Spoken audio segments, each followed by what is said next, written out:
सहसंबंध के सिद्धांत पर बल। क्योंकि ये सिद्धांत थोड़ा एक तरह से देखा जाए तो ये छोटे बच्चों के लिए थोड़ा उपयोगी है कि उसमें रटने की प्रवृत्ति पर थोड़ा बल है इस पर। तो सहसंबंध वही, बहुत सी आदतें ऐसी होती हैं जो हमारे बचपन में डल जाती हैं या मम्मी पापा द्वारा डाली जाती हैं और वो आगे तक बनी रहती हैं। है किसी की कोई ऐसी हैबिट? नाना जी क्या थे?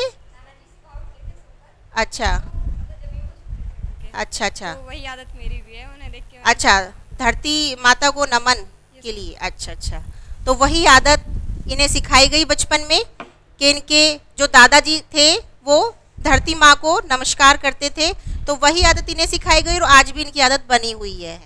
ठीक है, तो इसमें वही कहा गया है कि जब हम आदत डाल देते हैं, जैसे कुत्ते को आदत डाली कि घंटी बजेगी बल्ब जलेगा तभी भोजन मिलेगा, ठीक है, उसी तरह से आप संबंध स्थापित कर लेते हैं कि एक आदत सी बन जाती है कि सुबह उठना है, ब्रश करना है, नहाना है। ठीक है, ये सब जैसे इसमें दिखाया है, छोटी बच्ची बचपन में ब्रश करना सिखाया था, बड़े होके भी उसकी एक आदत बन गई है, वो खुद कर रही है, संबंध स्थापित हो गया है ब्रश में और उस बच्ची में।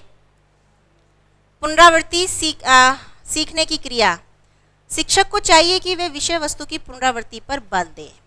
रिपीटेशन, ठीक है, जैसे कुछ सब्जेक्ट ऐसे होते हैं जैसे मैथ्स है, संगीत है, व्याकरण है, साइकिल चलाना, टाइपिंग करना, कंप्यूटर चलाना, जिसमें आपको बार बार रिपीटेशन चाहिए, और जहां आप अपना रिपीटेशन रोक देते हैं वहां आप क्या कहने लगे, अरे मैं भूल गया, पहले मुझे याद था, मुझे याद नहीं आ रहा है, आपका उससे संबंध खत्म हो गया है। मेरा ये सब्जेक्ट पहले बहुत अच्छा था लेकिन अब नहीं है, क्यों? बीच में मेरा ब्रेक हो गया, मैं साइंस साइड की थी, आर्ट साइड में हो गई। मेरा मैथ्स बहुत अच्छा था लेकिन अब नहीं रहा, क्यों? संबंध उसका टूट गया है, आपका संबंध स्थापित नहीं हो पाया, और जो संबंध में बना हुआ है उसके लिए वो इजी है। ठीक है, पुनर्बलन का सिद्धांत। पुनर्बलन किसे बोलते हैं? रीइंफोर्समेंट, बताएगा कोई बच्चा? क्लास में टीचर ही पढ़ाता है और बच्चे से कुछ क्वेश्चन करता है और बच्चा उसका रिप्लाई करता है, टीचर उसे या तो निगेटिव पुनर्बलन देगा या फिर पॉजिटिव देगा। जैसे अगर जवाब अच्छा है तो कहेगा बेटा शाबाश, या अच्छा तुमने अच्छा जवाब दिया। अगर वो गलत भी आंसर दे रहा है तो भी उसे थोड़ा सा समझा के फिर भी उसके आंसर को करेक्ट ही बताएगा कि नहीं बेटा अगर थोड़ा सा और ऐसे बोल देते तो तुम्हारा आंसर बिल्कुल करेक्ट हो जाता। तो इसे पुनर्बलन बोलते हैं, मतलब बच्चे को प्रोत्साहित करते हैं उसे और अच्छा करने के लिए। Sit down.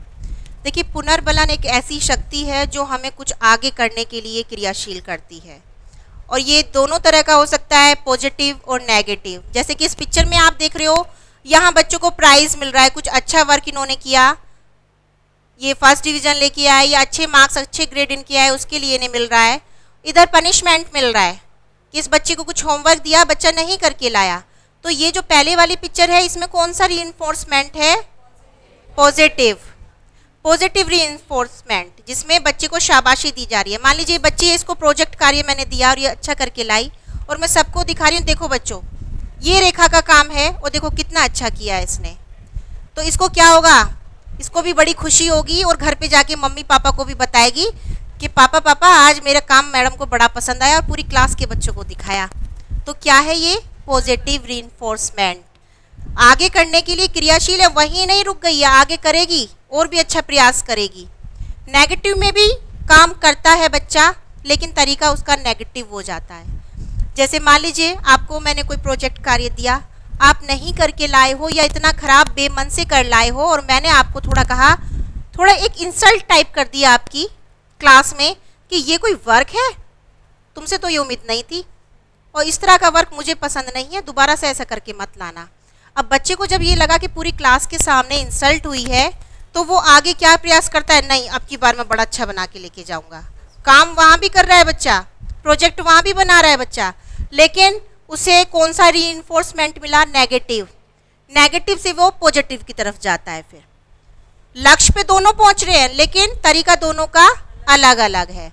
तो इस सिद्धांत में यही कहा गया है कि पुनर्बलन, बच्चों को मालूम होता है कि बुरे काम करने पर उन्हें दंड मिलेगा और अच्छा काम करने पर पुरस्कृत होंगे। एक संबंध स्थापित हो जाता है। मैं क्लास में पढ़ा रही हूँ, आप में से कोई बच्चा यहाँ गाना गाने लगे, गाएगा कोई? नहीं गाएगा। क्यों नहीं गाएगा? क्योंकि पता है कि क्लास में ये सब ठीक नहीं है।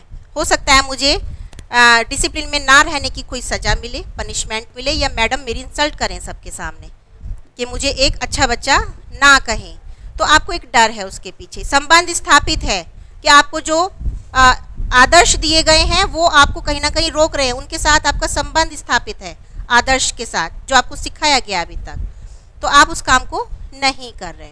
ठीक, तो यही इसमें कहा गया है कि पुनर्बलन का जो सिद्धांत है वो इस पेवलोव थ्योरी से संबंध स्थापित रखता है।